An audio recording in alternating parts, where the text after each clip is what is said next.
تو عمران خان صاحب نے جو سول نافرمانی کی تحریک کے حوالے سے کہا، ساتھ ساتھ آپ دیکھ رہے ہیں کہ حکومت کا فائدہ تھا اس سارے معاملے میں، جس کو مرضی اٹھا کر لے جائے. ابھی تک کتنے لوگوں کو اٹھا کر گئے ہیں، کوئی رزلٹ سامنے آیا؟ یہ حکومت گر جائے گی، یہ حکومت چلے گی، یہ حکومت بچ نہیں سکے گی. مجھے پتا ہے کہ اگلا کام کیا ہو رہا ہے. جسٹس سید منصور علی شاہ کے خطوط نے آخر دیکھنے کام کر دکھایا نا. 26ویں آئینی ترمیم، یہ سارا جو معاملہ ہے یہ سارے رکن ہیں. یہ 27ویں آئینی ترمیم لے کر آئیں گے. یہ جو بات آپ کے پروگرام میں پینل بنتے ہیں وہ بھی حکومت بنا کر دیا کرے گی. اس پروگرام میں کون سا پینل بیٹھے گا؟ السلام علیکم. محمد عزت صدیق اپنے پروگرام پولیٹیکل ڈائریز کے ساتھ حاضر خدمت ہے. 7 دسمبر 2024 ہفتے کا دن ہے.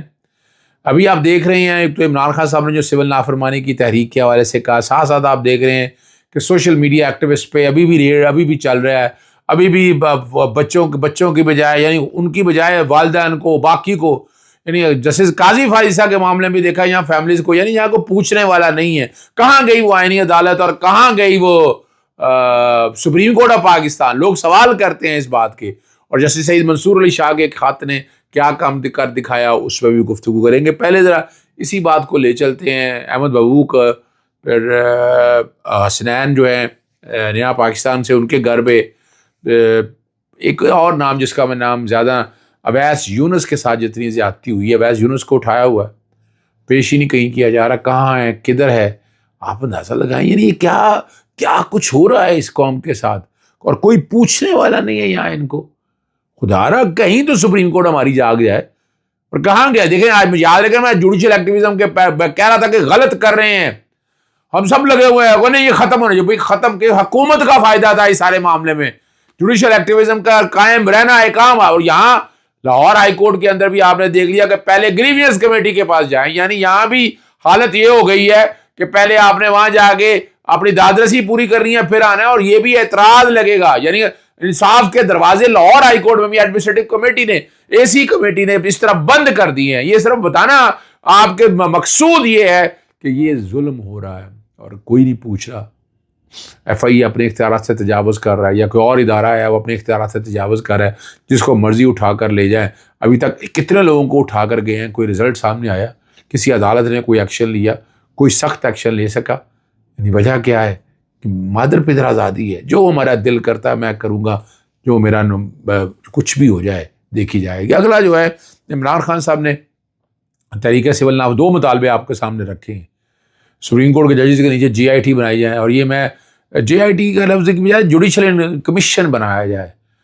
اور میں یہ پہلے دن سے بات کر رہا ہوں. میں وہ آدمی ہوں جس نے 9 مئی کے پہلے کا بھی کہا، پھر 26 نومبر کا، اس طرح کھل کے کوئی بازار کو ڈرتا ڈرتا رہتا تھا. اور جہاں تک معاملہ ہے کہ آپ کے پاس دروازے کھلے ہیں، آپ کے پاس دروازے کھلے ہیں، لوائقین جائیں، اندراج مقدمہ کی درخواست دیں، نہیں تو استغاثے دائر کر سکتے ہیں. اگر نہیں ہوتا ہے، ایف آئی آر نہیں درج ہوتی، آپ استغاثے کی طرف جائیں، استغاثہ درج کریں. جوڈیشل کمیشن کی ڈیمانڈ تو کر دی ہے، لیکن اس کی باقاعدہ ایک اپلیکیشن چلی جانی چاہیے کمیشن آف انکوائری ایکٹ 2017 کے تحت، تاکہ دودھ کا دودھ اور پانی کا پانی جو. لیکن ایک میں بتا دوں آپ کو، اس 26 نومبر کا جو خون ہے نا، موجودہ حکومت کے ذمہ ہے. یہ حکومت گر جائے گی، یہ حکومت چلے گی، یہ حکومت بچ نہیں سکے گی. مجھے پتا ہے کہ اگلا کام کیا ہو رہا ہے. میں کسی وقت پھر بتاؤں گا کہ جو اگلا سیٹ اپ لایا جا رہا ہے کہ جس پہ سب کو آن بورڈ کر کے کیا جائے. لیکن یہ حکومت قصہ پارینہ ہو گیا. آپ نے دیکھا فیصل واڈا جو اس بارے میں بات کر رہے ہیں، یا باقی جو چیزیں ہو رہی ہیں، یہ سمجھنے کے لیے ضروری ہے کہ ان کے پلے کچھ رہ نہیں گیا. اب دوسری یہ دوسری جو ڈیمانڈ ہے کہ جو سیاسی قیدی ہیں سارے ان کو رہائی دی جائے، بڑی جینوئن ڈیمانڈ ہے. نہیں قبول ہوں گی تو سول نافرمانی کی طرف جائیں گے. اب سول نافرمانی کس حد تک کامیاب ہوتی ہے، اس کے لیے گلی محلے کے لیول پر کام کرنا پڑے گا. اور ان دنوں ایک چھوٹا سا ایک معاملہ سامنے آیا اور اس کے نتائج آپ دیکھ رہے ہیں. تو سول نافرمانی کی طرف اگر جلے گی تو یہ بول تو پہلے ہی ستیاناس ہوا، سوا ستیاناس ہو جائے گا. یعنی آج آپ بجلی کے بل جمع نہ کرائیں، آج آپ گیس کے جمع نہ کرائیں تو کیا ہوگا؟ اس ملک کا کرائسس اتنا بڑھے گا کہ آپ لوگوں کے وہم و گمان میں نہیں. اور اس کا نقصان کس کو ہونا ہے، میں اس کے نقصان کی طرف نہیں جاؤں گا، میں صرف آپ تک اصل حقائق اور باتیں سامنے رکھوں گا. اس کے نتائج آپ لوگوں کو پتہ ہونے چاہیے. جسٹس سید منصور علی شاہ کے خطوط نے آخر دیکھیں نا کام کر دکھایا. ٹھیک ہے نا جی. اور ججز تعیناتی کے لیے رولز بنائے جائیں. وہ جوڈیشل کمیشن میں بات مان لی گئی ہے. سب سے پہلے رولز بنیں گے. یہ رولز اس لیے بننا ضروری ہیں کہ کمپیٹنس کیا ہے، کس طرح نام لینا، جس کا مرضی چاہے اٹھا کر ہم نام جج کا بنا دیں. لسٹیں بہت سی آئی ہیں اور بہت سے قریبی چیمبر سے جو یہ کہا جا رہا تھا نا کہ میرٹ مورٹ، مجھے تو میرٹ کم نظر آیا. چند اچھے ہیں، میں ان کے نام نہیں لے رہا، لیکن چند اچھے ہیں، لیکن باقی وہی ججز کے چیمبر، رشتہ داریاں اور باتیں بہت ہیں. اور یہ کام ہو رہا ہے ججز پیک کرنے کے وجہ سے کہ ججز کی بھر دیا جائے تاکہ آئندہ سے ان کو کوئی ہلا نہ سکے. یہ چاہتے ہمیشہ سے چاہتے یہی آئے ہیں کہ ججز ان کی اپنی مرضی کے ہوں. اور 26ویں آئینی ترمیم کے خلاف درخواستیں سماعت کرنے کا معاملہ بھی جو ہے وہ زیر بحث آنا چاہیے تھا. ججز یحییٰ فریدی نے جو بات کی کہ آئینی بینچ کمیٹی فیصلہ کرے گی، وہ بھی درست ہے. یعنی اس کا فیصلہ جو آئینی بینچ کمیٹی نے کرنا ہے تو اس کے سامنے رکھیں تو صحیح نا. اس کی جلدی سماعت کی درخواست میں نے جیسے بتایا 26ویں آئینی ترمیم کے حوالے سے وہ میں جلد دائر کروں گا. اور جسٹس آئینی کمیٹی آپ کو پتہ ہے جسٹس امین الدین مشتمل ہے اور پریشر بھی آئے گا، اگر وہ اگنور کرتے ہیں تب بھی باتیں آئیں گی. یعنی اب چیزیں تو کھل کے سامنے آئیں گی نا، اور اس کا کیا حالات ہوں گے آپ یہاں سے سمجھ سکتے ہیں.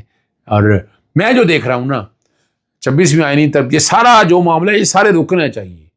ججز کی تعیناتی، یہ سارا پروسیس، یہ 26ویں آئینی ترمیم کے ذریعے ہی چیف جسٹس بنے ہیں. 26ویں آئینی ترمیم، اب 26ویں ترمیم عمل درآمد تو ہو چکا ہے، پہلے اس کو آئینی طور پر سننا چاہیے. اور چاہیے، یہی ڈرنا کس بات کا ہے بھائی؟ سنیں آپ اس سارے معاملے کو سن کر، اور اس کے لیے فل کورٹ بٹھائیں، فل کورٹ بیٹھ کر معاملے کو ڈیسائیڈ کریں ونس فار آل. یہ سارا کام ختم ہونا چاہیے نا. یعنی بجائے یہ کہ ہم اس کو لٹکائیں اور آگے پیچھے لے کے جائیں، اس کو ایک منطقی انجام کی طرف لے کے جانا چاہیے. تنخواہوں میں اضافہ ہو گیا، اب اس کو میں چھیڑوں یا نہ چھیڑوں دیکھتے ہیں.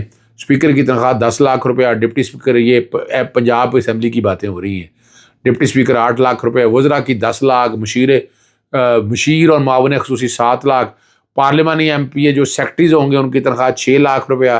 اور یہاں سے آپ اندازہ لگا لیں اپوزیشن لیڈر کی تنخواہ نہیں بڑھائی. یہ ڈاؤن خبر دے رہا ہے. یعنی یہ جو بتا رہے ہیں نا کہ اس ملک کو بچا رہے ہیں ہم، یہ دیکھیں اللہ تلنگے تو تڑلے ختم ہی نہیں ہو رہے ہیں. اور یہ جو زیادتی ہے، الیکشن کمیشن نے آرڈر کر دیا کہ اسلام آباد کے 3 سیٹوں کے ججز دیں گے، ریٹائرڈ ججز دیں گے. اور اب راستہ نکلنا شروع ہوگا کہ کیسے یہ نظام اپنے 5 سال پورے ہوگا. اور ہم اب یہ سارے نظام کے تحت نارملائز ہونے کی طرف چیزیں بڑھ رہی ہیں. چادر و چادر کا جو تقدس پامال 8 فروری کے الیکشن کو فارم 47 سے کر دیا، اب اس کو لیگل بنانے کے لیے، لیگل چادر دینے کے لیے کام شروع ہو چکا ہوا ہے. بھائی ورنہ تو دیکھیں نا، حضرت صرف جج میں آپ کو کیا مسئلہ تھا؟ ہائی کورٹ کے ججز تھے نا، تو ہائی کورٹ کے ججز کام ٹھیک کر رہے ہیں یا کام غلط کر رہے ہیں؟ بالکل آئین اور قانون کے مطابق کام کر رہے ہیں، اور اسی طرح ہونا چاہیے. بشرا بیوی کی ابھی اب ویڈیو پروگرام کے آخری حصے میں دیکھ لیجئے گا، جنہوں نے بڑی وضاحت کے ساتھ، بڑی صبر والی خاتون ہے، بڑی ہمت کی وجہ، انہوں نے شہادتوں کی تکلیف میں تھی، بھاگنے والی نہیں ہے. ڈی چوک پر بالکل اکیلی تھی اور بتایا کہ وہ پہنچ چکی تھی، سب مجھے چھوڑ کر چلے گئے، میں وہاں سے نہیں ہٹی کیونکہ خان نے کہا تھا. میری گاڑی پر سیدھی فائرنگ کی گئی. اور پٹھانوں کے بارے میں کہا ہے کہ ہمیشہ غیرت مند رہیں. یہ بڑی بات کہی ہے انہوں نے بشرا بیوی صاحب. ٹھیک ہے نا جی. اور لفظ سمجھنا چاہیے، آپ کو یاد رکھیے گا. بہت سے ہیرو بڑی باتیں کر رہے ہیں، جو بھی کر رہے ہیں، ٹھیک ہے نا جی، لیکن اینکر حضرات جو سوچی بیٹھے ہوئے ہیں، ٹھیک ہے. اور حالات اس وقت یہ ہے کہ ٹی وی پروگراموں میں ان میں سے آتا ہی کوئی نہیں ہے. وہ چند نام رہ گئے ہیں، انداز اختیار ولی، علی گور بلوچ، جو پیپلز پارٹی میں تو آتا ہی کوئی نہیں ہے. اور یہ 27ویں عالمی ترمیم لے کر آئیں گے. یہ جو بات آپ کے پروگرام میں پینل بنتے وہ بھی حکومت بنا کر دیا کرے گی کہ کس پروگرام میں کون سا پینل بیٹھے گا. یعنی اب حالت تو یہی ہوگی نا، پیمرا بھی ایک ملازم ہو کے رہ گیا ہے، ویسے تو پہلے بھی ملازم تھا. چلیں کوئی نہیں، اگر آگے لے کے جانا ہے تو خدا رہا اس ملک میں شفافیت لے کے آئیں، راستہ دیں، اپنی مرضی نہ ٹھوسیں سارے نظام کے اوپر. اجازت چاہتا ہوں. السلام علیکم، اللہ حافظ. پاکستان زندہ باد.